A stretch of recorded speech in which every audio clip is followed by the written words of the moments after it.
উদ্বেগের হট্টমেলা নয়, রায় জানানোর প্ল্যাটফর্ম নয়, বাংলা টেলিভিশনে প্রথমবার যুদ্ধক্ষেত্র থেকে স্টুডিও, সোজা প্রশ্নের T20, ঘুরিয়ে নাক দেখাই না আমি, যখন তখন রং বদলাই না। আমি স্বর্ণালী, প্রশ্ন করি সোজাসুজি।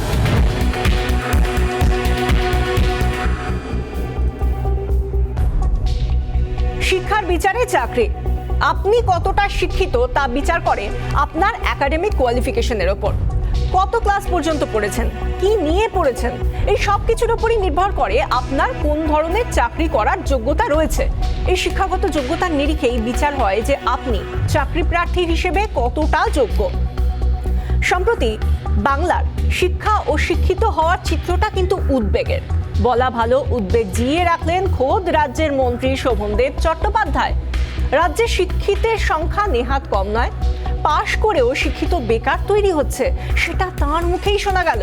শুনে নেব তিনি ঠিক কি বলেছিলেন। আজকের দিনে যখন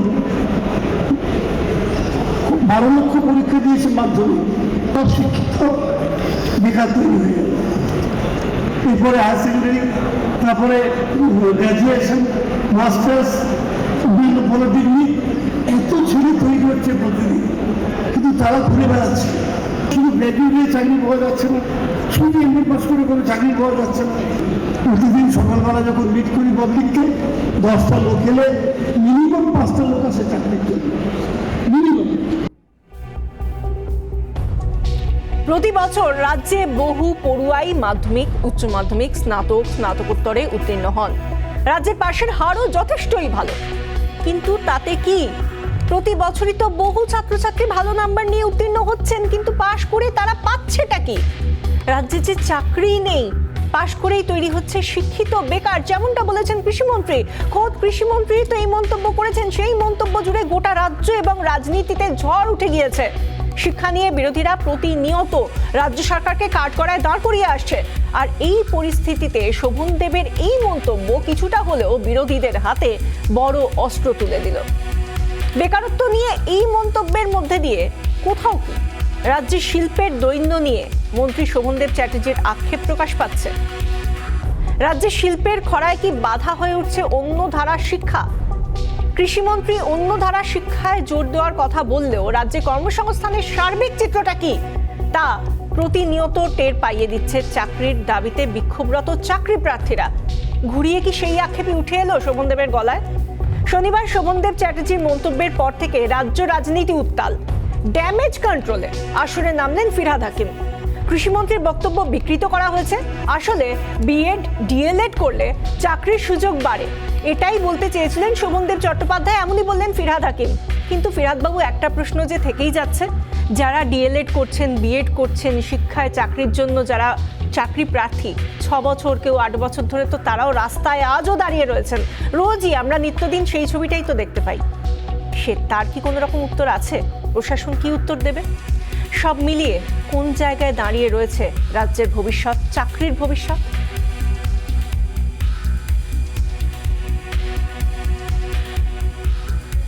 আজকের দিনে যখন 12 লক্ষ পরীক্ষা দিয়েছে মাধ্যমিক, সব শিক্ষিত বেকার তৈরি হয়ে গেল। এরপরে হায়ার সেকেন্ডারি, তারপরে গ্র্যাজুয়েশন, মাস্টার্স, বড় ডিগ্রি, এত ছেলে তৈরি হচ্ছে প্রতিদিন, কিন্তু তারা ঘুরে বেড়াচ্ছে। শুধু গ্র্যাজুয়েটে চাকরি পাওয়া যাচ্ছে না, শুধু এমনি পাস করে কোনো চাকরি পাওয়া যাচ্ছে না। প্রতিদিন সকালবেলা যখন মিট করি পাবলিককে, 10টা লোক এলে মিনিমাম 5টা লোক আসে চাকরির জন্য, মিনিমাম। শনিবার শোভনদেবের এই মন্তব্য দাবানলের মতোই ছড়িয়ে পড়তে সময় নেয়নি। বাংলায় বেকারত্ব নিয়ে আগে থেকেই সরব বিরোধীরা। রাজ্যের কৃষিমন্ত্রীর এই বক্তব্য নিয়ে স্বাভাবিকভাবেই শুরু হয়েছে জোর আলোচনা, যা অস্বস্তিতে ফেলেছে শাসক দল ও রাজ্য সরকারকে। পরিস্থিতি সামাল দিতে রবিবার সকালেই এগিয়ে এলেন আর এক মন্ত্রী ফিরহাদ হাকিম। শোভনের মন্তব্যের ভুল ব্যাখ্যা করা হচ্ছে বলে দাবি পরিবহন মন্ত্রীর। আপনারা এটা মিথ্যা প্রচার করছেন। শোভনদেব চট্টোপাধ্যায় বলেছেন জেনারেল এডুকেশনে যে চাকরি বাকরি সেটা মানুষকে, যেরকম আপনি যদি এমএ পড়েন তার সাথে আপনাকে বিএড পড়তে হবে, ডিএলএড পড়তে হবে, তাহলে চাকরির সুবিধা আছে। চাকরি নেই এই কথা কখনো শোভনদেব চট্টোপাধ্যায়। শোভনদেবের মন্তব্য যে বিরোধীদের হাতে গরমাগরম ইস্যু তুলে দিয়েছে তার বলার অপেক্ষা রাখে না। বিজেপির দাবি বেকারত্ব নিয়ে মুখ ফসকে সত্যি কথাটা বলে ফেলেছেন শোভনদেব। মাঝে মাঝে মিথ্যে কথা বলতে বলতে মুখ ফসকে সত্যি কথা বলে ফেলে, এবং উনি পশ্চিমবঙ্গের মন্ত্রী, পশ্চিমবঙ্গেই রাজনীতি করেন। পশ্চিমবঙ্গের বাইরে অন্য কোনো দিন কোনো রাজ্যে কোনো রাজনীতি করেছে বলে আমার জানা নেই। তো স্বাভাবিকভাবে উনি পশ্চিমবঙ্গ নিয়ে মন্তব্য করেছেন, এই বিষয়ে কারো সন্দেহ নেই। ববি হাকিমের মনে সন্দেহ থাকলেও থাকতে পারে। রাজ্যের কৃষিমন্ত্রীর সঙ্গে একমত বাম কংগ্রেসও, যদিও এই বক্তব্যের পর তিনি দলেরই রোষানলে পড়তে পারেন বলে মত অধীর বিকাশের। শোভনদেব বাবু যেটা বলেছেন, আপনারা যে প্রশ্ন করেছেন তার সঙ্গে সহমত পোষণ করে আমি আমার জবাবটা দিয়েছিলাম, কিন্তু নামটা করতে ভয় পাচ্ছি কেন? শোভনদেব বাবুর প্রশংসালে কালকে চাকরিটা চলে যাবে। উনি তো যেটা বাস্তব ঘটনা সেটা বলেছেন। এই বাস্তব কথা বলার মতো সাহস উনি দেখিয়েছেন, এজন্য ওকে ধন্যবাদ জানাই। কিন্তু এই সত্য কথাগুলো বলার প্রয়োজন উপস্থিত হয়েছে। অপরদিকে শোভনদেবের সততার প্রশংসা করেছেন বিজেপি নেতা ও প্রাক্তন রাজ্যপাল তথাগত রায়। টুইটে শোভনদেবের প্রশংসা করে রাজ্যের বেকারত্বের ভয়াবহ ছবিটা তুলে ধরেছেন তিনি। সাধারণ গ্র্যাজুয়েট, পোস্ট গ্র্যাজুয়েটরা কেন চাকরি পাচ্ছেন না? রাজ্যে শিল্প নেই বলে? ঘুরিয়ে কি সেই আক্ষেপই উঠে এলো শোভনদেবের গলায়? রিপাবলিক বাংলা। মাধ্যমিক, উচ্চ মাধ্যমিক, স্নাতক, স্নাতকোত্তর সব ক্ষেত্রেই প্রত্যেক বছর প্রচুর স্টুডেন্টস তারা কিন্তু উত্তীর্ণ হচ্ছেন, এবং তারপর তারা ভাবছেন যে তারা এবার হয়তো বৃহত্তর জীবনে যাবেন, বৃহত্তর জগতে যাবেন, এবং প্রফেশনাল ওয়ার্ল্ড যেটাকে আমরা বলি সেই জায়গায় কোথাও গিয়ে তারা নিজেদের কোথাও প্রতিষ্ঠিত করতে পারবেন বা সেই স্বপ্ন তারা দেখছেন। কিন্তু আদতে তারা কোথায় দাঁড়াচ্ছেন? নিত্যদিনের ছবিটা আমরা রোজই দেখি। আমরা প্রত্যেক দিন বেশ কয়েক মাস ধরে আমরা দেখে আসছি যে বেশ কয়েক মাস আমরা এসেছি, আমরা দেখছি, কিন্তু এর আগে গত 6 বছর, কোথাও 8 বছর আমরা সেই ছবিটা দেখছি যে রাস্তায় দাঁড়িয়ে রয়েছেন, রোদে, জলে, ঝড়ে, বৃষ্টিতে, সবকিছুর সময় কিন্তু তারা জুঝে।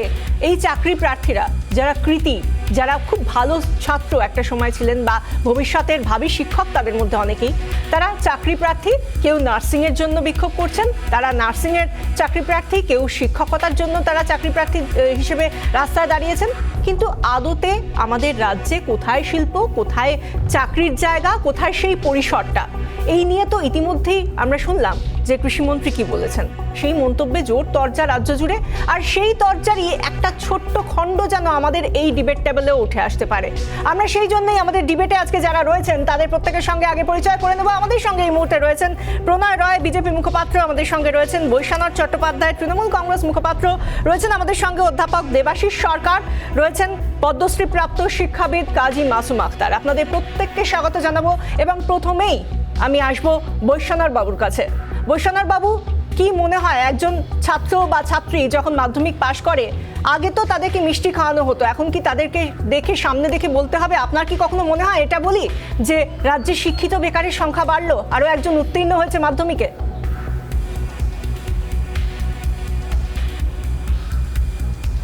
বাংলায় একটা ভারতবর্ষের অঙ্গরাজ্য, এই মুহূর্তে নরেন্দ্র মোদী সরকারের আমলে সর্বোচ্চ বেকার সংখ্যায় পরিণত হয়েছে যারা 2 কোটি বছরে চাকরি দেবো বলেছিল। শোভনদেব বাবুর একটা মন্তব্যকে নিয়ে আপনারা বিতর্ক করছেন, কিন্তু এইটা মনে রাখতে হবে, আপনি বিতর্কের একটা অংশ দেখাচ্ছেন, আগেরটাও দেখাচ্ছেন না, পরেরটাও দেখাচ্ছেন না। কথাটাকে ঘুরিয়ে পেঁচিয়ে বলে লাভ নেই। যেটা উনি বলতে চেয়েছেন বলে আমার, অ্যাজ পার মাই আন্ডারস্ট্যান্ডিং আমি বলছি যে ভোকেশনাল ট্রেনিংটাকে এমফাসাইজ করেছেন, যে ভোকেশনাল ট্রেনিংয়ে চাকরির সুযোগটা বেশি আছে, বা কোনো বিএ, বিএসসি বা এমএসসি, এমকম করার পর যদি কেউ এমএ ডিগ্রি করেন বা কোনো প্রফেশনাল কোর্স করেন, তার ক্ষেত্রে তার অপরচুনিটিটা বেশি আছে। আমি আপনাকে একটা কথা বলি, তার কথাটা সম্পূর্ণভাবে আমরা শোনালাম, আমাদের দর্শকদের আপনিও শুনেছেন, আজকে আমি কেন, আমাদের রাজ্যের প্রত্যেকটা মানুষ শুনেছেন। কিন্তু তিনি যেটা বলেছেন যে উচ্চ মাধ্যমিক পর্যন্ত বা তার আগে পর্যন্ত পড়লে একরকম, কিন্তু তারপরে যখন উচ্চতর ক্ষেত্রে কেউ পড়াশোনা করছে তাকে চাকরি দেওয়ার ক্ষেত্রে চাকরি কোথায়, এই নিয়ে নিজে তিনি প্রশ্ন করেছেন, এবং সেই সঙ্গে এটাও বলেছেন যে আমার কাছে যতজন মানুষ রোজ আসেন তাদের মধ্যে 10 জনের মধ্যে 5 জনই চাকরির জন্য আসেন, কারণ তাদের কাছে চাকরি নেই। এবার কি বলবেন আপনি? না, ভারতবর্ষের বাইরে তো পশ্চিমবাংলা নয়, ভারতবর্ষের সর্বোচ্চ বেকার সংখ্যা, সেটা তো কেন্দ্রীয় সরকারের পরিসংখ্যান বলেছে। আর কেন্দ্রীয় সরকারের পরিসংখ্যান বলছে এই মুহূর্তে বাংলায় মহিলা কর্মসংস্থানের সর্বোচ্চ মমতা ব্যানার্জির ক্রেডিট এই রাজ্যে মহিলাদের কর্মসংস্থান করে দেওয়ার জন্য। তাদেরই রিপোর্টে বলছে। আমি তো বলছি যে ভোকেশনাল ট্রেনিং, বৃত্তিমূলক শিক্ষা যদি থাকে তাহলে তার অপরচুনিটি বেশি, এই কথাই উনি বলতে চেয়েছেন। বা একটা জেনারেল ডিগ্রির সঙ্গে একটা প্রফেশনাল ডিগ্রি থাকলে, এম এর সঙ্গে এম.এড থাকলে তার স্কোপ অপরচুনিটি বেশি থাকে। এইটাকে যদি ঘুরিয়ে পেঁচিয়ে এটা যদি দোষারোপের মধ্যে কাঠগড়ায় দাঁড় করানো চট্টোপাধ্যায় সেটাও বাংলার মানুষ শুনেছে। এবার আমরা শুনবো প্রণয় রয় কি বলছেন বিজেপির তরফ থেকে। দেখুন, এই বিধানসভা নির্বাচনের প্রাক্কালে মাননীয় মুখ্যমন্ত্রী তিনি প্রকাশ্যেই বলেছিলেন ডবল চাকরি হবে। আদৌ যে ডবল চাকরি হয়নি গত 10 বছরে, কৃষিমন্ত্রীর যে বক্তব্য তাতেই পরিষ্কার। দ্বিতীয় যে কথাটা হচ্ছে যে গত পরশুদিনই মাননীয় মুখ্যমন্ত্রী বলেছেন যে তৃণমূল যারা করবে তাদের চাকরি হবে। তারও আগে 2021 আগে তিনি বলেছিলেন যে বখাটে ছেলেদের চাকরি দেব। বর্তমান যিনি শিক্ষামন্ত্রী ব্রাত্য বসু তার এলাকায় বলেছিলেন যে তৃণমূল কর্মীদের চাকরি হবে, কি করে হবে জিজ্ঞাসা করবেন না। তার এলাকার একজন কাউন্সিলর সে বলছিলেন যে মন্ত্রী চাকরি দিয়েছেন, প্রাইমারিতে চাকরি দিয়েছেন। তাহলে বিষয়টা কি দাঁড়ালো? বিষয়টা হচ্ছে এ রাজ্যের যারা শিক্ষিত বেকার যুবক যুবতী তাদের চাকরি হচ্ছে না, কৃষিমন্ত্রী স্বীকার করছেন। অপরদিকে দেখা যাচ্ছে চাকরি হয়তো কিছু হয়েছে, পাড়ার বখাটে ছেলে তৃণমূল কংগ্রেস যারা করে তাদের চাকরি হয়েছে। এটা হচ্ছে বাস্তব পশ্চিমবঙ্গের। দ্বিতীয়, বৈষ্ণববাবু সারা ভারতবর্ষের কথা বলছিলেন, ঠিকই তো বলছেন। আজকে পশ্চিমবঙ্গের একজন বিটেক পাস করা ছেলে মেয়ে থেকে শুরু করে পরিযায়ী শ্রমিক, তাদেরকে এই রাজ্য ছেড়ে ভারতবর্ষের অন্য রাজ্যে যেতে হচ্ছে জীবিকা নির্বাহের জন্য। এই লকডাউনের সময় যারা অন্য প্রদেশের পরিযায়ী শ্রমিক তারা যখন আমাদের রাজ্যে এসছে, আজকে খোঁজ করে দেখুন কেউ এই রাজ্যে নেই, তারা আবার সেই রাজ্যে ফিরে গেছে। কেন? যে এখানে পার ডে পারিশ্রমিক যদি 300 টাকা হয়, মহারাষ্ট্রে পার ডে পারিশ্রমিক সেখানে 900 টাকা, 1000 টাকা। বাবু আমরা শুনলাম যেটা একটা ডেটাবেস শুনলাম, আপনার কি মনে হয় যে সত্যিই কি তৃণমূল করলে চাকরি পাওয়াটা অনেক সহজ? তাহলে তো সবাই তৃণমূল করতেই চাইবে, সেটাই কি একমাত্র সেই নীতিতেই কি চাকরি পাবে? না, বছরে 2 কোটি বেকার যুবকের চাকরির প্রতিশ্রুতিটা কে দিয়েছিল? বছরে পশ্চিমবঙ্গের কথা বলুন না, আপনি পশ্চিমবঙ্গের কথা বলুন না। আজকে তো অন্য রাজ্যের এত সংখ্যক পরিযায়ী শ্রমিক পশ্চিমবঙ্গে আসে না। আপনি তো পশ্চিমবঙ্গ থেকে যারা অন্য রাজ্যে যাচ্ছে, অন্য রাজ্যের পরিযায়ী শ্রমিকরা তো পশ্চিমবঙ্গে আসে না। অন্য রাজ্যের কর্মসংস্থান আছে বলেই তো যাচ্ছে পশ্চিমবঙ্গের ছেলেরা। আপনি বলুন, আজকে গুজরাটে কর্মসংস্থান আছে বলেই তো পশ্চিমবঙ্গের ছেলে মেয়েদের গুজরাট যেতে হচ্ছে, পশ্চিমবঙ্গের ছেলে মেয়েদের কর্ণাটক যেতে হচ্ছে, তার কারণ সেখানে কাজ পাচ্ছে। পশ্চিমবঙ্গে কাজ নেই বলেই তো যেতে পারছে। আপনারা তো কাজ দিতে পারেননি। আজকে বিজেপি শাসিত গুজরাট তারা কর্মসংস্থান দিচ্ছে, কর্ণাটক কর্মসংস্থান দিচ্ছে, তাই পশ্চিমবঙ্গের ছেলে মেয়েদের যেতে হচ্ছে। খবর রাখেন। আরে আপনি বলুন পশ্চিমবঙ্গের পরিযায়ী শ্রমিকরা কেন কর্ণাটকে যাচ্ছে, কেন গুজরাটে যাচ্ছে, আপনি বলুন না। আপনি তো ভারত সরকার চালাচ্ছেন। আমি যে বলছি মহিলা কর্মসংস্থানে আমরা 1 নম্বর বাংলা, ভারতবর্ষের মধ্যে। আপনি অস্বীকার করতে পারবেন? না, একদম অস্বীকার করছি না, একদম অস্বীকার করছি না। হাওয়াতে আচ্ছা প্রণয় বাবু, আমি একটা বিষয় জানতে চাইবো। বৈশ্বনাথ বাবু আপনি সঙ্গে থাকুন, আমি প্রণয় বাবুর কাছে জানতে চাইবো। আমরা তো দেখেছি মুখ্যমন্ত্রী মমতা বন্দ্যোপাধ্যায় সিঙ্গুর নিয়ে যে এত কথা বলা হয়েছে, সিঙ্গুরে তো শিল্প বার্তা তিনিই তো দিয়েছেন, সিঙ্গুরে এবার শিল্প হবে এ কথা তো তিনিই বলেছেন। সে কথা তো আমরা দেখেছি যে গোটা দিন ধরে তিনি বলেছেন যে সিঙ্গুরে এত বড় শিল্প হবে যে সেখানে প্রচুর মানুষের কর্মসংস্থান হবে, সে কথা তো মুখ্যমন্ত্রী বলেছেন। আচ্ছা, মুখ্যমন্ত্রী কবে বলছেন? 2022 সালে বলছেন। ক্ষমতায় কবে এসছেন? 2011 সালে এসছেন। আর ক্ষমতায় এসে প্রথম কাজটা কি করেছেন? মন্ত্রিসভার প্রথম বৈঠকে তিনি সিদ্ধান্ত নিয়েছিলেন যে তৈরি করা কারখানাটাকে ভেঙে দিতে হবে। যে মুখ্যমন্ত্রী মন্ত্রিসভার প্রথম বৈঠকে সিদ্ধান্ত নেন যে কোটি কোটি টাকা খরচ করে যে একটা তৈরি কারখানা, সেই কারখানাকে বুলডোজার দিয়ে ভেঙে দেবেন এবং ভেঙে দিয়েছেন। আর 11 বছর পরে 2022 সালে এসে বলছেন যে শিল্প হবে, এর থেকে জোকার কি হতে পারে? পশ্চিমবঙ্গের মানুষ তো জানে যে মুখ্যমন্ত্রী যে 2022 সালে বলা, 2011 সাল থেকে কি করছেন উনি। এই যে প্রতি বছর বিজনেস সামিট গুলো করলেন, এত হাজার কোটি টাকার যে ইনভেস্টমেন্ট দেখালেন, সেই কারখানাগুলো কোথায়? অন্তত গুগল ম্যাপে দেখিয়ে দিন না। আপনারা গুগল ম্যাপে দেখিয়ে দিন যে পশ্চিমবঙ্গের অমুক জেলার অমুক গ্রামে ওই কারখানাটা হয়েছে। সেটুকু অন্তত দেখান। এই যে হাজার হাজার কোটি টাকা আপনারা ইনভেস্টমেন্ট বলছেন, বিজনেস সামিট বৈষ্ণব করেছেন, আমরা দেখতে পাচ্ছি এই জনগণের টাকা মুহূর্তে স্ক্রিনে যে ছবিগুলো ট্যাক্সের সেখানে টাকা সিঙ্গুরে খরচ করে। খাখা মাঠ, যাদবপুরে শিল্প তালুক বন্ধ, ডানলপ বন্ধ, এই এতগুলো বন্ধ শিল্প এতদিন ধরে হলোটা কি? আপনি তো জানেন 34 বছর লেফট ফ্রন্টের এখানে গভর্নমেন্ট ছিল, সেই সময় একাধারে চটকল বন্ধ হয়ে গেছিল, বিভিন্ন কারখানা বন্ধ হয়ে গেছিল। মুখ্যমন্ত্রী আসবার পর বিভিন্ন শিল্প বিনিয়োগকারীদেরকে এখানে নিয়ে এসছেন, তারা কথা দিয়েছেন, তারা মৌ স্বাক্ষর করেছেন, তারা অ্যাসুরেন্স দিয়েছেন, এবং যারা ভারতবর্ষের নামী শিল্পপতি তারা এখানে কি হয়েছে সেটা বলুন, কটা কারখানা হয়েছে, বিজেপি নির্বাচনে অ্যাসুরেন্স তো দিয়েছেন, কটা কারখানা হয়েছে, এবার তোলাবাড়িটা কি বন্ধ হয়েছে, কাঠমান্ডিটা কি বন্ধ হয়েছে, ক্ষুদ্র এবং কুটির শিল্পে তো পরিবেশ লাগবে, পরিবেশটা কি দিতে পেরেছেন আপনারা? তাহলে শিল্পপতিরা আসবে কেন? শিল্পপতিরা আসা বন্ধ করেছে, গায়ক গায়িকারা আসা বন্ধ করে দেবে। পশ্চিমবঙ্গে যে অবস্থা করে রেখেছেন আপনারা। শিল্পপতিরা এখানে আসতে চাইছে, বিজেপি তাদেরকে বারণ করছে। আচ্ছা, পশ্চিম বাংলায় তাহলে তো বিজেপি সরকার হওয়া উচিত।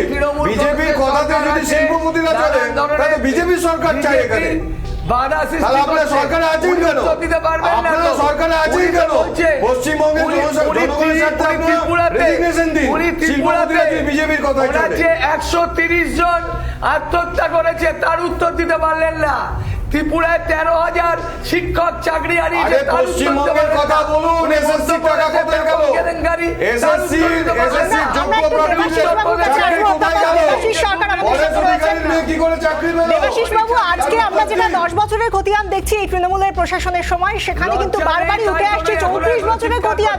যে 34 বছরে কোন কোন কলকারখানা বন্ধ হয়েছে, এবং যদি শুধুমাত্র 10 বছরের খতিয়ান দেখতে হয় তাহলে তো পিছিয়ে গিয়ে 34 বছরটাকেও দেখতে হয়। এবং সিঙ্গুরের বিষয় নিয়ে যখন কথা বলা হয়, সিঙ্গুর নিয়ে তো এখন বড় একটা ব্রাইট ফিউচার রয়েছে বলে মুখ্যমন্ত্রী নিজে বলছেন। যেমন সব দিন যে সেই বিষয়কে বাছা হয়, যে বিষয়টা হচ্ছে বিতর্ক সভার বিষয় আর কি, কিন্তু আজকের বিষয়টা কিন্তু বিতর্ক সভার বিষয় নয়। এই কারণেই বিতর্ক সভার বিষয় নয়, কারণ গত 11 বছরে এই রাজ্যের বেকারত্বের যে সংকট, সেটা গতকাল রাজ্যের ক্যাবিনেট মাননীয় একজন প্রবীণ রাজনৈতিক ব্যক্তিত্ব এবং মন্ত্রী সেদিন প্রকাশ করেছেন। আমি শুধুমাত্র বৈষম্যকে বলবো যে একটু এই তথ্যগুলোকে চ্যালেঞ্জ করতে। এক নম্বর হচ্ছে যে গত 10 বছরে পরিবর্তন পরবর্তী পর্যায়ে রাজ্য সরকারি কর্মচারীদের পদ এখন 50% কাছাকাছি শূন্য পদ রয়েছে। এটা কেন?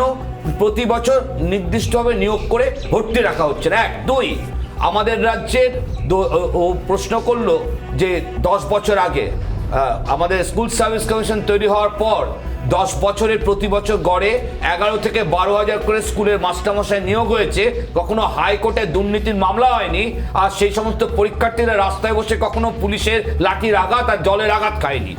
কিন্তু গত 10 বছরে আমাদের রাজ্যে শিক্ষক নিয়োগের প্রশ্নে দুর্নীতি এবং আন্দোলন এছাড়া অন্য চার আসেনি। শিক্ষক নিয়োগ হয়নি কেন? রাজ্য সরকারি কর্মচারী নিয়োগ হয়নি কেন? শূন্য পদ কেন আছে? কেন শিক্ষক নিয়োগের ক্ষেত্রে শূন্য পদ রয়েছে সেটা পূরণ হয়নি? কেন কলেজ সার্ভিস কমিশনের শিক্ষক পদ রয়েছে? কেন শিল্পে বিনিয়োগ না হওয়ার জন্য যে সমস্ত জায়গায় ফরওয়ার্ড লিঙ্কেজ ব্যাকওয়ার্ড লিঙ্কেজ অনুসারী শিল্প হয় স্তব্ধ হয়ে রয়েছে? গত 11 বছর ধরে কলকারখানা শিল্প বন্ধ হয়ে রয়েছে। বৈশানোর যথেষ্ট পড়ালেখা করা ছেলে, ওকে আমি বলছি ও জানে, কিন্তু এখানে ওকে বলতে হয় তাই বলছে। ও জানে ভালো করে যে 2010 থেকে তার পেছনে 10টা বছরে পশ্চিমবঙ্গের শিল্পে বিনিয়োগের নিরিখে ভারত সরকারের তথ্য ভারতবর্ষের প্রথম 3টে রাজ্যের মধ্যে 10 বছরে কনসিস্টেন্টলি ছিল। আর স্মল স্কেল মিডিয়াম স্কেলে সবসময়ের জন্য পশ্চিমবঙ্গ 1 আর 2 এর মধ্যে ছিল। এ তথ্য বৈশানোরের নিশ্চিতভাবে জানা রয়েছে। সেটাকে এখন বিতর্ক, একদম মেকি বিতর্ক করবার জন্য এই বিষয়টাকে মাথার বাইরে নিয়ে আলোচনা করছে। কিন্তু বলছেন দেবাশিস বাবু, বৈশানোর বাবুরা তো বলছেন যে এতগুলো মৌ স্বাক্ষর হয়েছে, এত শিল্পপতিরা এসেছে। তো ঠিকই বলেছে, এই তো পেপার ওয়ার্ক তো হচ্ছে। আমি এই একটা কথা, রাজ্যে যদি বিনিয়োগ হয় কেন আমরা এটা নিয়ে বিতর্ক করব? রাজ্যে যদি কলকারখানা হয় কেন এটা নিয়ে বিতর্ক করব? এটা তো বাস্তব যে সিঙ্গুরে তৈরি হয়ে যাওয়া ফ্যাক্টরিকে শুধুমাত্র রাজনৈতিক কারণে তাকে ধ্বংস করা হয়েছে। আজকে সেখানে সর্ষে ফুল চাষ হচ্ছে, মাছের চাষ হচ্ছে, নানা রকম বীজ ছড়ানো হচ্ছে, কিন্তু বাস্তবটা তো বাস্তব। 11 বছরে রাজ্যে কেন ভারী শিল্প বিনিয়োগ হয়নি? 11 বছরে কেন রাজ্যে মাঝারি শিল্পে বিনিয়োগ হয়নি? এই জায়গায় এটা কি বিতর্কের বিষয় নাকি? এটা তো আমার রাজ্যের সমস্ত মানুষ জানে। এটা বিতর্কের বিষয় নয়। বিতর্ক সবাই সেই বিষয়ে বিষয়ে আলোচনা হয় যার পক্ষে কারণ থাকে, বিপক্ষে কারণ থাকে। এই রাজ্যে কি শিল্পে বিনিয়োগ হয়েছে নাকি, সেটা নিয়ে আবার বিতর্ক হবে নাকি? দেখা কোনো তথ্য সরকারি দপ্তর, যেটা হয়েছে অ্যাডমিট করতে হবে, যেটা হয়েছে সিভিক পুলিশ হয়েছে, যেটা হয়েছে বিভিন্ন জায়গায় লাগাতার শুধুমাত্র চুক্তি নির্ভর আংশিক সময়ের এই ধরনের অস্থায়ী চাকরি কোট অ্যান্ড কোট তৈরি হয়েছে। এটা কোনো সময় কোনো উন্নয়নের প্রশ্নে, কোনো বিকাশের প্রশ্নে এটা কখনো নিয়োগের ক্ষেত্রে চেহারা হতে পারে না। এই কথা ঠিক। বৈশানরের একটা কথার সাথে একমত, বৈশানরের একটা কথার সাথে একমত। প্রণয়কেও এটা অ্যাডমিট করতে হবে যে সারা দেশে গত 4 দশকে রেকর্ড পরিমাণ বেকার তৈরি হয়েছে, তার ছাপ পশ্চিমবঙ্গে আছে। এই কথা যেরকম প্রণয়কে অ্যাডমিট করতে হবে, প্রণয়ের আবার এই কথাটাকেও বৈশানরকে অ্যাডমিট করতে হবে যে এই রাজ্যে পড়াশুনো করবার পর সেই ছেলেমেয়েরা এই রাজ্যে থাকতে পাচ্ছে না। এই রাজ্যের শ্রমিক যেরকম বেরিয়ে যাচ্ছে, পরিযায়ী শ্রমিক, আবার পড়ালেখা করে ছেলেমেয়েরা সেই রাজ্য থেকে বেরিয়ে চলে যাচ্ছে। তর্ক করা হবে কেন? 30 সেকেন্ডে বৈশানর বাবু রিঅ্যাকশন দেব এবং তারপর আমি যাব কাজী মাসুম আক্তারের কাছে। কিন্তু বৈশানর বাবু, এখন কি সত্যি অস্থায়ী চাকরি কোট আনকোট এটাই কি চাকরির ভবিষ্যৎ এই রাজ্যে? 30 সেকেন্ড সময় দিলাম। না না, অন্যদের সময়টা অনেকটা বেশি, আর আসবো আপনার কাছে, আমাদের আলোচনা শেষ হচ্ছে না। কারণটা হলো যে এরা সবাই মিলে, এরা সবাইকে, আমরা তো বারবার বলছি, আমি দায়িত্ব নিয়ে বলছি, ভারতবর্ষের সর্বোচ্চ বেকার সংখ্যা নরেন্দ্র মোদী সরকারের আমলে হয়েছে। উনি বলেছিলেন বছরে 2 কোটি বেকার যুবকের চাকরি দেবো, সেই জায়গায় উনি কিচ্ছু করতে পারেননি। আর আমি দায়িত্ব নিয়ে বলছি, পশ্চিমবঙ্গ সরকার 40% আনএমপ্লয়মেন্ট এখানে সলভ করেছেন। এখানে বেকার যুবকের চাকরি হয়েছে, মহিলাদের কর্মসংস্থান হয়েছে, মহিলাদের দূর করেছেন এই রাজ্যের প্রশাসন, এই রাজ্যের মুখ্যমন্ত্রী বারবারই একথা বলেছেন এবং ডেটাবেস দিয়ে বৈশানর বাবু যেটা বলছেন যে 40%, 40% বেকারত্ব দূর হয়েছে। এটা নিয়ে হাসো, এটা নিয়ে তর্ক করো না প্লিজ। তুমি নিজেকে নিজে অসম্মান করে বলছো। কলেজের প্রফেসর জিজ্ঞাসা করুন যে অনিলায়ন কাদের সময় হয়েছিল, এই সময় মনীষা মুখার্জি কোথায় গেল? যারা কাটমানি করে তারা কি সাকার না বেকার? আপনি বলুন। এই সময়কালে যারা তোলাবাজি করে তারা কি সাকার না বেকার? তোলাবাজি যারা করে তাদেরকে আপনারা চাকরি পেয়েছেন বলছেন তো? যারা তোলাবাজি করে, যারা তোলাবাজি করে তাদেরকে চাকরি পেয়েছে বলছেন কি না? যারা তোলাবাজি করে তারা চাকরি পেয়েছে, এটা কি বোঝাতে চাচ্ছেন আপনারা? তোলাবাজ তো আপনাদের দলে, না বিজেপি তাহলে চাকরিটা কোথায় হলো? সে সবচেয়ে বড় চাকরিটা কোথায় হলো সেটা বলুন। বিজেপির যারা কাটমানি কালেকশন করছে সেটাকে চাকরি ভারতবর্ষের মানুষ জানে। একজন সিভিল ভলেন্টিয়ার কত টাকা বেতন পায়? পৃথিবীতে ট্যাক্সের টাকা সিভিল ভলেন্টিয়ার কত টাকা বেতন পায়? সবচেয়ে বড় তোলাবাজ আপনি বলুন। একজন সিভিল ভলেন্টিয়ার কত টাকা বেতন পায়? সারা পৃথিবী ঘুরে বেড়ান, তিনি হলেন সবচেয়ে বড় তোলাবাজ। আপনি তো তোলাবাজ যাদের বলছেন তারা তোলাবাজ, যারা দেশের প্রাইম মিনিস্টার সবচেয়ে বড় তোলাবাজ। আরে দেশের স্বরাষ্ট্রমন্ত্রী সবচেয়ে বড় তোলাবাজ। 21 জুলাইয়ের মঞ্চ থেকে বলেছেন, আমি কেন বলবো? 21 জুলাইয়ের মঞ্চ থেকে মমতা ব্যানার্জি বলেছেন কাটমানি নেওয়া যাবে না। আপনার নেত্রী বলেছেন, আপনার নেত্রী বলেছেন 21 জুলাইয়ের মঞ্চ থেকে কাটমানি নেওয়া যাবে না। বালিগঞ্জে তাও থামছেন না। মমতা ব্যানার্জি আপনাদের কর্মীদের সামনে বলেছেন 21 জুলাইয়ের মঞ্চ থেকে বলেছেন কাটমানি নেওয়া যাবে না। সমবাদী থেকেও টাকা নিতে হবে। এটা মমতা ব্যানার্জির বক্তব্য। আমরা রাজনীতি চলতে থাকবে, কিন্তু আমরা একটু এর মাঝখানে একটু কাজী মাসুম আক্তার তার কাছে যাব। কাজী মাসুম আক্তার, আপনার কাছ থেকে জানতে চাইবো, আপনি তো একজন শিক্ষাবিদ, একজন পদ্মশ্রী প্রাপ্ত শিক্ষাবিদ, আপনার কিভাবে আপনি দেখছেন প্রতি বছর এত এত এত সংখ্যক মানুষ তারা উত্তীর্ণ হচ্ছেন বিভিন্ন পরীক্ষায়, ছাত্রছাত্রীরা, তাদের ভবিষ্যৎটা কোথায়? সত্যি কি তারা শিক্ষিত বেকার? শিক্ষিত বেকারের সংখ্যা বাড়ছে?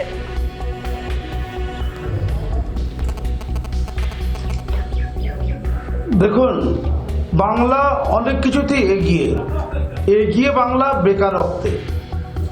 এই চরম পরম সত্য এই শাসক দলের একজন সজ্জন ব্যক্তিত্ব, আমি ওনাকে ব্যক্তিগতভাবে চিনি, মাননীয় শোভনদেব বাবু, ওনার মুখ দিয়ে বেরিয়েছে। উনি কিন্তু ওনার মন্ত্রিসভা এবং ওনার দলের সংখ্যালঘু, আমি যতটুকু জানি, এবং উনি কষ্টে আছেন। সত্য কথা বললে কষ্টে থাকতে হয়, অসত্য বললে আরামে থাকা যায়। তাই সত্যটা সহজে কেউ বলতে চায় না। সত্তরে সহজে এটা বলা অনেকটাই নিষিদ্ধ হয়েছে। প্রশ্ন হচ্ছে নিয়োগ হয়নি, কে বললো? নিয়োগ তো হয়েছে। চুক্তিভিত্তিক নিয়োগ ব্যাপক হয়েছে, সিভিক ভলেন্টিয়ার থেকে অঙ্গনওয়াড়ি নিয়োগ হয়েছে এবং এরা প্রত্যেকেই কিন্তু অনুপ্রেরণায় অনুপ্রাণিত, অনুপ্রেরণাবিহীন কেউ নিয়োগ হয়েছে। তার পরিসংখ্যা যদি কারো থেকে থাকে একটু দেবে। 1 নম্বর। 2 নম্বর, কেন্দ্রে 2 কোটি নাকি নিয়োগ করবে বলেছিল। আচ্ছা, কেন্দ্র নাকি 2 কোটি নিয়োগ করেনি, তাহলে কেন্দ্র করেনি তাই রাজ্যে শুধু শিক্ষকতায় 2 লক্ষ ভ্যাকেন্সি আছে, সেই নিয়োগ বন্ধ থাকবে? অর্থাৎ কেন্দ্রে যা কিছু খারাপ তা কিছু রাজ্যে খারাপ হইতে হইবে। এটাই কি বাংলার এক বিধি পরম্পরা? এটা কি উন্নয়নের মানদণ্ড লক্ষ্য? হাতরসে ধর্ষণ হয়েছে, লখিমপুরে খুন হয়েছে, তাই বাংলায় ধর্ষণ হতে হবে, বাংলায় খুন হতে হবে কেন? আমি পাঞ্জাবে গিয়েছিলাম, পাঞ্জাবে দেখলাম পেট্রোলের দাম 90 টাকা লিটার। আপ সরকার পাঞ্জাবে, বন্ধু সরকার পশ্চিমবঙ্গ সরকারের বন্ধু সরকার আপ সরকার। তো আপ যদি পারে পাঞ্জাবে, বাংলায় কোথায় সমস্যা? বলবে কেন্দ্র সরকার এত % টাকা নেয়, কর স্বরূপ আমরা কেন নেব না? এ তো প্রতিযোগিতা হচ্ছে, নেতিবাচক প্রতিযোগিতা, ইতিবাচক প্রতিযোগিতা না। আমি এই জায়গা থেকে একবার বৈশ্বনাথ বাবুর কাছে আসবো। বৈশ্বনাথ বাবু, আপনি যখন কথা শুরু করলেন তখন বলছিলেন যে ভারতবর্ষের একটা অঙ্গরাজ্য পশ্চিমবঙ্গ, কিন্তু সব দিক থেকেই যখন কম্প্যারিজন আসছে, যখন তুলনামূলকভাবে আমরা পশ্চিমবঙ্গকে দেখছি, তখন বিচ্ছিন্ন হয়ে থাকছে কেন? সব জায়গায় কোথাও না কোথাও গিয়ে দেখতে পাচ্ছি যে দাম কোথাও লাগামে রয়েছে, লাগাম রয়েছে বিভিন্ন জিনিসপত্রের দামে বা চাকরির ক্ষেত্রেও। তাহলে পশ্চিমবঙ্গ এত বিচ্ছিন্ন কেন? সেখানে কিছুই নেই, সবেতেই লাগাম ছাড়া দাম বৃদ্ধি, কোথাও গিয়ে দেখা যাচ্ছে কর্মসংস্থান এত কম কেন? আমি তো বারবার দাবি করছি যে আমাদের রাজ্যে 40% কর্মসংস্থান সেটা নিয়েই তো বলা হচ্ছে যে সেগুলো নাকি সবই অস্থায়ী কর্মসংস্থান, নাকি সমস্ত কিছুই নাকি অস্থায়ী। আমি নই, এখানে আপনাদের এই ডিবেটেই যারা বিরোধিতা করছে তারাই বলছে রাজ্য সরকারের যে পদগুলো, শূন্য পদগুলো 50% কাছাকাছি, বিরোধিতা যারা করছে তাদের তো বিরোধিতা করতেই হবে। না না, এটা তো একদম সরকারি বিরোধিতা কি? এই যে দেবাশিস বাবু বলছেন সরকারের যত শূন্য পদ রয়েছে, সেই শূন্য পদ কেন ফাঁকা রয়েছে, কেন সেগুলো প্রতি বছর নিয়ম করে নিয়োগ করা হচ্ছে না? সেরকম কোন যে তাদের প্রকল্পগুলি আন্তর্জাতিক স্তরে স্বীকৃতি পেয়েছে।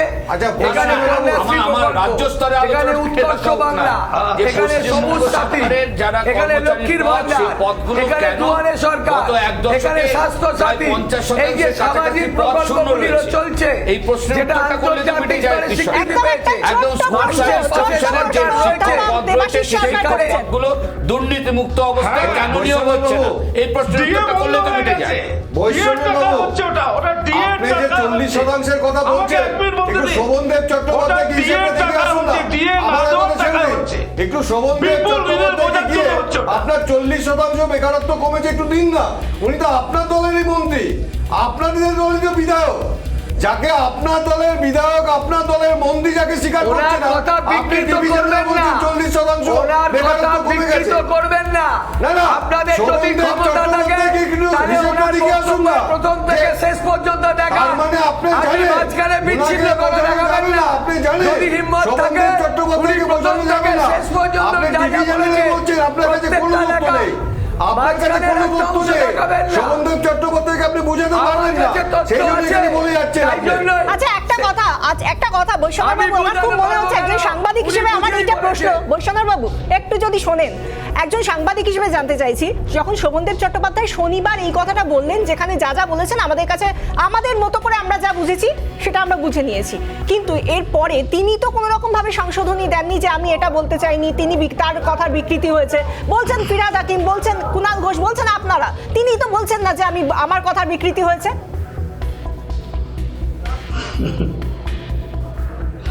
উনি ওনার কথা দলের যারা মুখপাত্র, যারা দলের দায়িত্বে আছে তারা বলেছেন, এবং যিনি উপস্থিত ছিলেন তিনি বলেছেন আপনি যে রেকর্ডিংটা দেখাচ্ছেন সেটা প্রথম থেকে শেষ পর্যন্ত দেখান, তাতে উনি বৃত্তিমূলক শিক্ষার কথা বলেছেন কিনা দেখান। হ্যাঁ, একদমই বলেছেন, তিনি বলেছেন যদি বৃত্তিমূলক শিক্ষার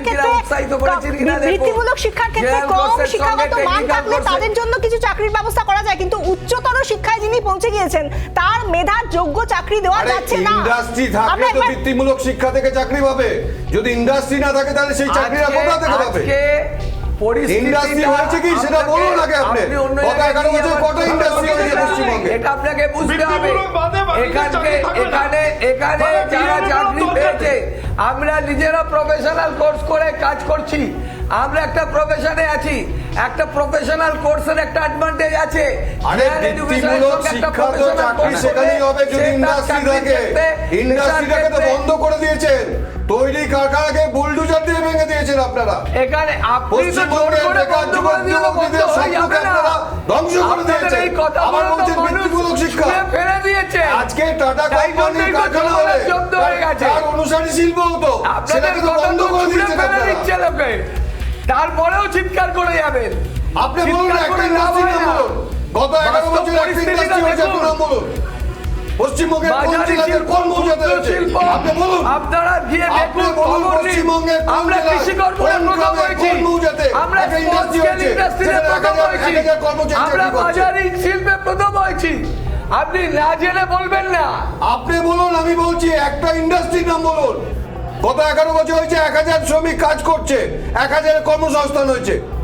পশ্চিমবঙ্গে একটি জেলা, একটি গ্রাম, একটি মৌজার নাম বলুন। আপনি দেখতে থাকুন। আরে নাম বলুন না। আগামী দিনে সেই কথাই বলতে চাইছেন বৈশাখের বাবু। আগামী দিনে আমরা তো দেখেছি কতগুলো বিজনেস সামিট হয়েছে এর মধ্যে, সেটাও তো আমরা দেখেছি 10 বছরে কতগুলো বিজনেস সামিট হয়েছে, কত আয়োজন হয়েছে। আমি একবার কাজী মাসুম আক্তারের কাছে যাব। আপনার কি মনে হয় যে এই যে বিষয় নিয়ে কথা হচ্ছে, তিনি বলছেন মানে বৈশাখের বাবু বলছেন যে আমরা যেটুকু দেখছি তার বাইরেও অনেকটা দৃশ্য বাকি আছে, আগামী দিন কে দেখেছে? দেখুন, আমি একটা কথা খুব পরিষ্কার করে বলছি, বৃত্তিমূলক শিক্ষা নিলে তবেই চাকরি পাওয়া যাবে। বৃত্তিমূলক শিক্ষা কোনটা? যেমন ধরুন ইঞ্জিনিয়ারিং পড়া, ডাক্তারি পড়া বা বিএড পড়া, এমএড করা ইত্যাদি ইত্যাদি। আচ্ছা, ওটা বাদ দিয়ে কোয়ালিটির বিএসসি, এমএসসি, এমএ পড়লে তাহলে কি চাকরি পাওয়া যাবে না? নাকি পশ্চিমবঙ্গের শিক্ষার মান নিম্নমুখী, পশ্চিমবঙ্গের এই শিক্ষার মান নিয়ে অন্যান্য ক্ষেত্রে বড় বড় যে প্রতিযোগিতা, সেই প্রতিযোগিতা বাংলা ছেলে যেতে পারবে না, আগে যেমন যেতে পারছে। এটা কি পরোক্ষভাবে স্বীকার করে নেওয়া হচ্ছে না? সবাই বৃত্তিমূলক যদি পড়তে যায়, অতগুলো সিট আছে কি? অতগুলো বিএড এর বন্দোবস্ত আছে কি? আর বিএড পড়ে অজস্র লোক বেকার। কত উদাহরণ দেবেন? যারা গাছতলায় বসে আছে, ওই গান্ধী মন্দির বাদ হচ্ছে, তারা প্রত্যেকে বিএড করেছে, প্রত্যেকে চাকরি পরীক্ষা উত্তীর্ণ হয়েছে, প্রত্যেকে বেকার হয়ে আছে, বেকার করে রাখা হয়েছে। তাহলে বৃত্তি বাদ দিয়ে এমএসসি, এমএ, বিএ পাস করে চাকরি হবে না, এটাই পরোক্ষভাবে সরকারিভাবে যেন প্রচার করে দেওয়া হলো। অর্থাৎ এখানে বিএসসি, এমএসসি সাধারণভাবে পড়লে মান এত নিম্নমানের, তারা গোটা দেশে এবং গোটা পৃথিবীতে কোনকে পাবে না। এটা পশ্চিমবঙ্গের পক্ষ থেকে পরোক্ষে স্বীকার করে নেওয়া, এটা ভয়ঙ্কর লক্ষ্য। আমরা মাধ্যমিক পরীক্ষা দেখেছি, গতবারে মাধ্যমিকে যারা 90% পেয়েছে, সেই ছাত্র ইন্টারভিউ বলছে যে 90% আমি তো 30% পেতাম না। আমি কি করে 90% পেলাম আমি নিজেই যাই না। মান কোয়ালিটি, মান পড়ার মান বিহারের সাথে কম্পেয়ার করুন। বিহার একসময় 0 ছিল, এখন হিরো। আমরা ছিলাম হিরো, এখন তলে তলে আমরা যাচ্ছি 0 থেকে। বৈশাখের বাবু, এত বড় একটা অভিযোগ বিহারের সঙ্গে কম্পেয়ার করে আমাদের বলা হচ্ছে 0, এ রাজ্য 0, নিয়োগে 0, শিক্ষায় 0।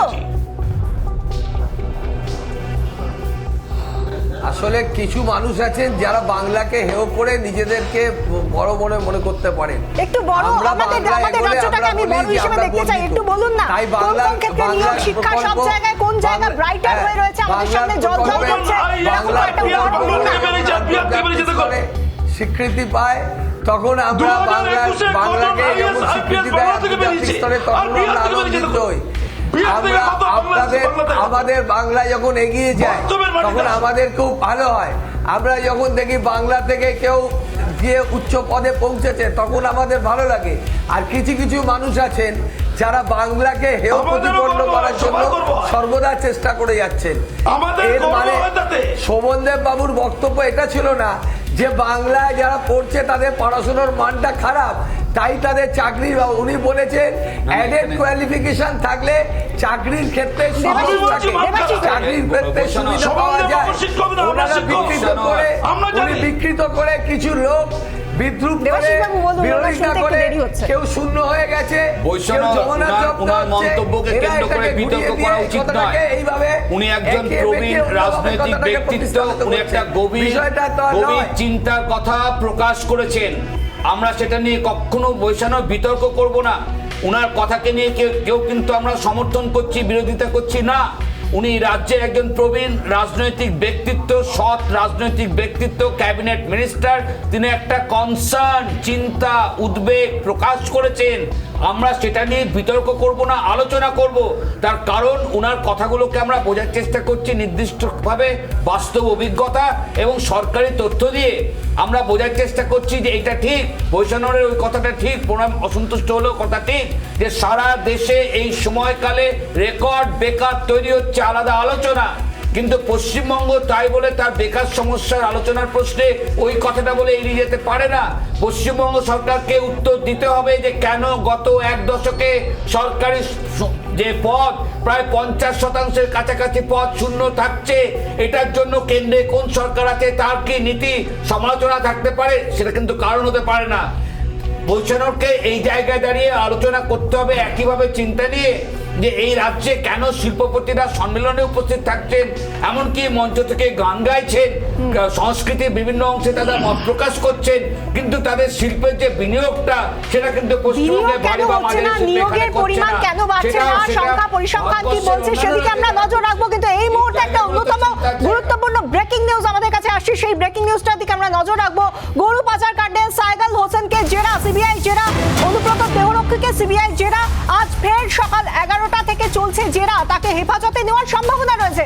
এর আগেও আমরা দেখেছি যে তাকে বহু সময় ধরে বারবার দফায় দফায় সিবিআই আধিকারিকরা তাকে জেরা করেছেন এবং আবার আজ গরু পাচার কাণ্ডে অনুব্রত মণ্ডলের দেহরক্ষী সাইগাল হোসেনকে জেরা সিবিআই এর। সরাসরি কথা বলবো, আমাদের সঙ্গে রয়েছেন আমাদের প্রতিনিধি অর্ণব মজুমদার। অর্ণব, কি জানা যাচ্ছে এখনো পর্যন্ত কত ঘন্টা ধরে জেরা চলছে এবং এরপর কি?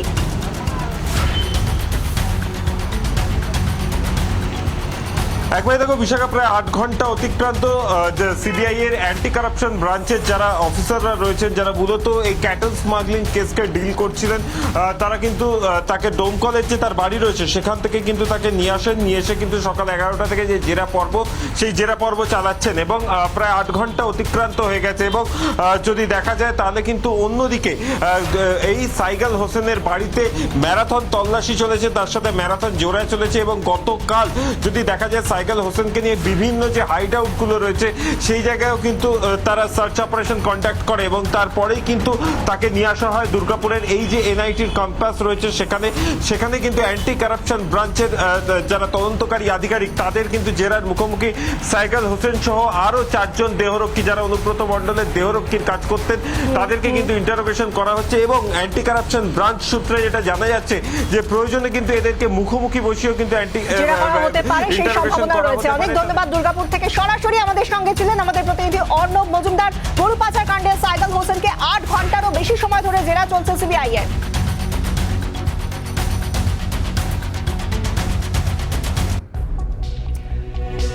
আমরা আমাদের আলোচনায় ফিরবো এবং যে বিষয় নিয়ে আমরা কথা বলছিলাম, বৈশ্বনাথ বাবুর কাছে যাব আরো একবার। বৈশ্বনাথ বাবু, আমরা দেখেছি যে যেখানেই নিয়োগ সংক্রান্ত বলুন বা যে কোনো ক্ষেত্রেই যখন অভাব থাকে, স্কেয়ারসিটি তৈরি হয়, তখনই ঘুরপথে সেই ব্যাপারটা পাওয়ার জন্য মানুষের মধ্যে একটা কোথাও গিয়ে প্রবণতা বাড়ে। যেরকম আমরা দেখেছি নিয়োগে দুর্নীতির অভিযোগটা বারবার উঠে এসেছে। 8টা মামলা, এসএসসি এসএলএসটির 8টা মামলা এখন হাইকোর্টে বিচারাধীন। এই বিষয়টাও তো এড়িয়ে যাওয়া যায় না যখন শিক্ষিত বেকারের কথা হচ্ছে রাজ্যে।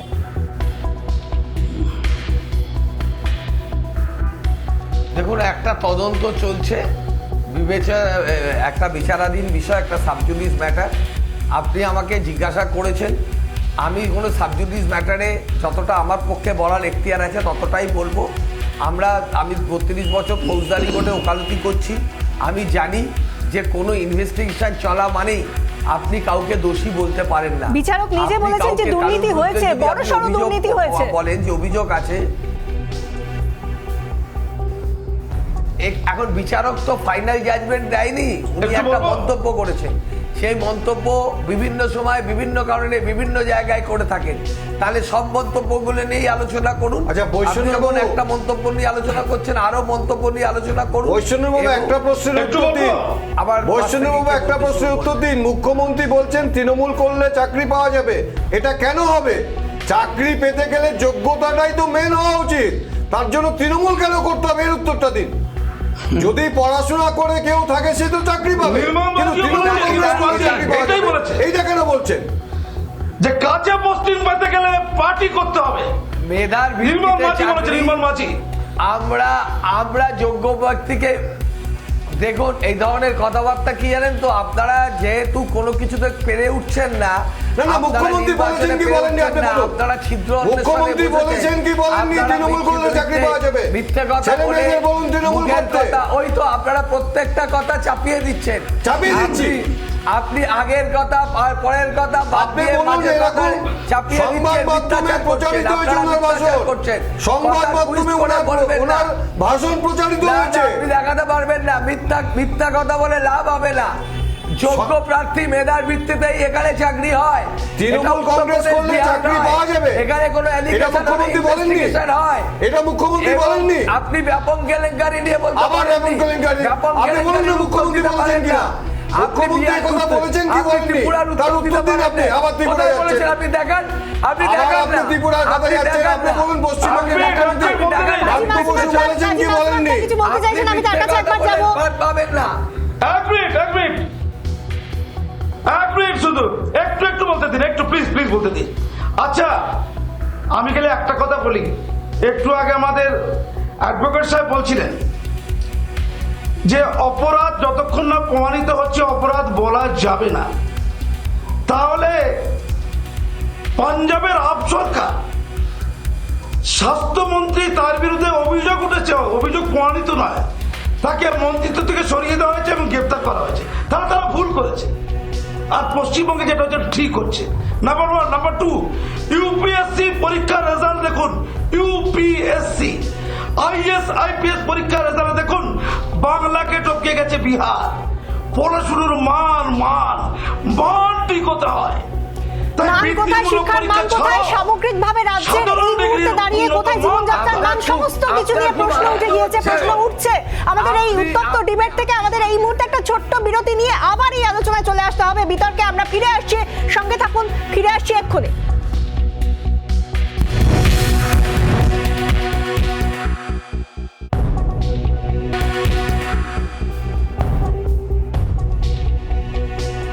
আমরা আমাদের ডিবেটে ফিরলাম এবং ফেরার সঙ্গে সঙ্গে আমাদের হাতে এই মুহূর্তে একটা ব্রেকিং নিউজ রয়েছে। সেই ব্রেকিং নিউজটার দিকে আগে নজর রাখবো, তারপর আবার আমরা আমাদের ডিবেটে ফিরে আসবো। অফলাইন পরীক্ষার পক্ষে সওয়াল করলেন তৃণমূল সাংসদ কল্যাণ বন্দ্যোপাধ্যায়। মেধা তালিকা নিয়ে শ্রীরামপুর সাংসদের মত, 3 ঘন্টার পরীক্ষা দিয়ে কিছু বিচার হয় না। মেধা তালিকা নিয়ে শ্রীরামপুর সাংসদের মত, 3 ঘন্টার পরীক্ষা দিয়ে কিছু বিচার হয় না। অফলাইন পরীক্ষার পক্ষে সওয়াল তৃণমূল সাংসদের। কি বলেছেন তিনি আমরা শুনবো।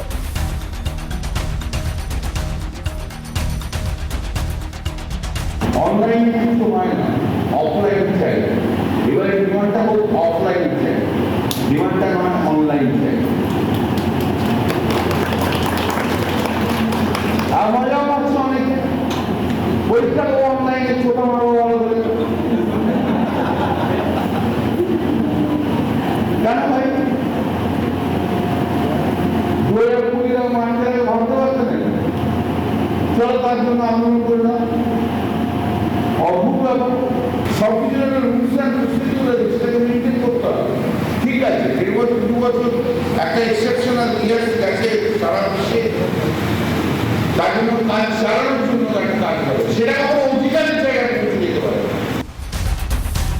অনলাইন না অফলাইন পরীক্ষা, সেই নিয়ে যখন ক্রমাগত চর্চা চলছে এবং তারই মধ্যে মুখ খুললেন কল্যাণ বন্দ্যোপাধ্যায় সাংসদ। আমরা সেদিকে নজর রেখেছি। এবার আবার আমরা ডিবেটে ফিরবো। আমাদের যে ডিবেটের বিষয়, যে শিক্ষিত বেকারের সংখ্যা কি বাড়ছে, যে কথা বলেছেন আমরা জানি দেব চট্টোপাধ্যায় কিন্তু যদিও তৃণমূলের তরফ থেকে বলা হচ্ছে যে তিনি এটা বলতে চায়নি, তার বক্তব্যের কোথাও গিয়ে বিকৃতি ঘটানো হয়েছে। আমরা একের পর এক কথা শুনছি, কিন্তু তার মধ্যে থেকেই আমাদের যেহেতু সময়টা খুব কমে এসেছে, তার মধ্যে থেকেই আমাদের মেইন যে বিষয়টা, যে সত্যিই কি কোথাও গিয়ে শিক্ষিতের সংখ্যা বাড়ছে এবং তার মধ্যেই শিক্ষার মানোন্নয়নের জায়গায় শিক্ষা পিছিয়ে আসছে। কোথাও গিয়ে তারা বলছেন যে ভোকেশনাল কোর্সের প্রয়োজন আছে, তা না হলে কোথাও গিয়ে চাকরি পাচ্ছে না। অর্থাৎ জেনারেল স্ট্রিমে গিয়ে কেউ যদি কাজ করতে চান, নিয়োগের জন্য যদি ভাবেন, তাহলে কি সে সত্যিই আর কোথাও চাকরি পাবেন কি পাবেন না সেই নিয়ে তো দোলা চলে। আগামী দিনে কি সত্যি উচ্চতর শিক্ষার ক্ষেত্রে আর কেউ যেতে চাইবে স্টুডেন্টরা? বৈশ্বনাথ বাবু, আপনার কি মনে হয়? আপনাকে 30 সেকেন্ড সময় দিচ্ছি। আমি তো বারবার বলছি যে যেটা আমাদের বক্তব্য, যে জেনারেল পড়াশোনার সঙ্গে সঙ্গে MA MCom পাশে প্রফেশনাল একটা কোর্স করলে সেটা চাকরির ক্ষেত্রে সুবিধা হয়। আমিও নিজে পেশাগত জীবনে গ্র্যাজুয়েশন পোস্ট গ্র্যাজুয়েশনের পরে আমিও একটা প্রফেশনাল কোর্স করেছিলাম। আমি এটা বলতে চাইছি যেটা শোভনদেব চট্টোপাধ্যায় বলেছেন, যে আপনি যেটা বলছেন সেটা তো আগেও বলেছেন, কিন্তু ভোকেশনাল ট্রেনিং থাকলে সুবিধা হয় আর ভোকেশনাল ট্রেনিং ছাড়া চাকরি সম্ভব নয়, যেটা বলেছেন, যেটা তিনি বলেছেন, যেটা আমরা শুনেছি, সেই জায়গা থেকে কিন্তু প্রশ্নটা উঠেই যায় যে শুধুমাত্র ভোকেশনাল ট্রেনিং থাকলে তবেই চাকরি, না হলে নয়। আপনি যেটা বললেন আমরা শুনলাম। আমরা একবার প্রণয় বাবুর কাছে আসবো। প্রণয় বাবু, আপনার জন্য 30 সেকেন্ড সময়। দেখো, শোভনদেব চট্টোপাধ্যায় আরেকটা কথাও বলেছেন যে দিনে যদি 10 জন দেখা করতে আসে তার মধ্যে 5 জনই চাকরি চায়। আমার কথা হলো যে শোভনদেব চট্টোপাধ্যায় তো এমপ্লয়মেন্ট এক্সচেঞ্জ নয়। চাকরি প্রার্থীরা শোভনদেব চট্টোপাধ্যায়ের কাছে গিয়ে কেন চাকরি পাবে? তার মানে যে এই কালচারটাই তৃণমূল কংগ্রেস এখানে তৈরি করেছে, যে নেতা মন্ত্রীদের কাছে গেলে চাকরি পাওয়া যায়, যোগ্যতা থাকা সত্ত্বেও তারা চাকরি পায় না। যদি না নেতা মন্ত্রীদের চিঠি, নেতা মন্ত্রীদের মেয়েরা ছেলেরা টাকা যদি না দেওয়া যায়, তাহলে পশ্চিমবঙ্গে চাকরি হয় না। এ তো শোভনদেব চট্টোপাধ্যায়ের কথা থেকে প্রমাণিত, কারণ উনি আমরা দেবাশিস বাবুর কাছে যাব। দেবাশিস বাবুর কাছে 10 সেকেন্ড সময় দিচ্ছি। দেবাশিস বাবু, আমাদের সময় খুব কম। এটা কি সত্যি মেলাইন করার চেষ্টা প্রশাসনকে, যেখানে 40% চাকরি বৃদ্ধি হয়েছে বলে বারবার প্রশাসন বলছে? না, ভোকেশনাল ট্রেনিং এবং তার মাধ্যমে জব মার্কেট এটা আলাদা আলোচনা। সেটা দিয়ে এই আলোচনাকে কখনো কোনো রকমভাবে সাপ্লিমেন্ট করা যাবে না। মূল কথা হচ্ছে একটা বেকারত্বের তীব্র সংকট সারা দেশে চলছে। পশ্চিমবঙ্গের ব্যাপারে প্রশ্ন উঠছে নির্দিষ্টভাবে এই জায়গাগুলোতে, যে জায়গাগুলো সরকারের শাসক দলের নিজের হাতে রয়েছে, যে সরকারি পদগুলো শূন্য কেন? আমি আসবো কাজী মাসুম আক্তারের কাছে, তাকে 10 সেকেন্ড সময় দেব। কাজী মাসুম আক্তার, আপনার সময় শুরু হচ্ছে। হ্যাঁ, শুধু চাই সদিচ্ছা, শুধু সদিচ্ছা চাই। সত্যকে সত্য করে নেওয়া, স্বীকার করে নেওয়া। আমার পিতা হোক, আমার পুত্র হোক, অন্যায়কে অন্যায় বলবো, এই সততার মনটা তৈরি হোক। আর কেন্দ্রের সাথে রাজ্য বসুক, কোথাও আর্থিক সমস্যা থাকলে আলোচনা হোক, যে আমাদের বাংলার ছাত্রছাত্রীদেরকে, বাংলার আগামী প্রজন্মকে আমরা আরো তাদের ভবিষ্যৎ যাতে সত্যি উজ্জ্বল করা যায়। অনেক ধন্যবাদ আপনাদের প্রত্যেককে আমাদের এই ডিবেটে অংশ নেওয়ার জন্য। আমাদের এই ডিবেট এখানেই শেষ করতে হচ্ছে, কিন্তু এরপর আমরা ফিরে আসছি একটা ছোট্ট বিরতির পর। সঙ্গে থাকুন।